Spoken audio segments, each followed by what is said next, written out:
तो चलो प्यारे बच्चों, इस वाले क्वेश्चन को देखो, ये 2023 में आया हुआ क्वेश्चन है और ये काफ़ी अच्छा क्वेश्चन है। ये कहता है कि एक मेटल का वायर है, मेटल वायर में सिलेंडर कंसीडर करूँगा, ठीक है ना, सिलेंडर के टाइप में लूँगा। तो मास यहाँ पे दिया हुआ है इतना ग्राम, रेडियस यहाँ पे मिलीमीटर में दिया हुआ है और लेंथ यहाँ पे दिया हुआ है। देखो ये यूनिट ये सेंटीमीटर में है, ये ग्राम है और मिलीमीटर है।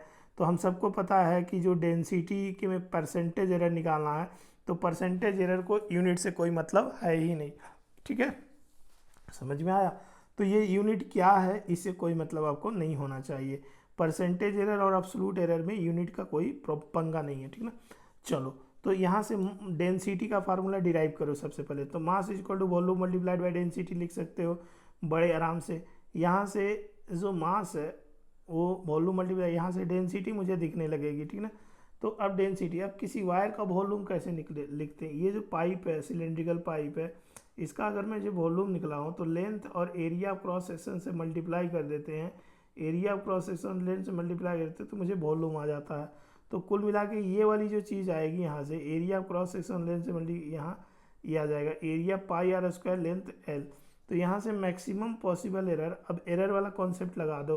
तो डेंसिटी में जो एरर आएगा परसेंटेज एरर, वो डेल्टा रो अपन रो मल्टीप्लाइड बाय एम में कितना आएगा, डेल्टा एम अपन एम।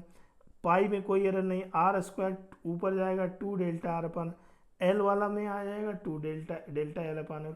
तो ये आपको यहाँ से परसेंटेज एरर ये लिख लिए, इतना सबको लिखने आता होगा, कोई दिक्कत वाली। अब सिंपली वैल्यू रख दो। डेल्टा एम क्या, एब्सोल्यूट एरर। तो एब्सोल्यूट एरर मास में, देखो मास यहाँ था, ये मास था और ये वाली जो चीज़ है वो डेल्टा एम की वैल्यू है, ये है डेल्टा एम जो कि 0.002 है और मास एक्चुअल में मास 0.4 है।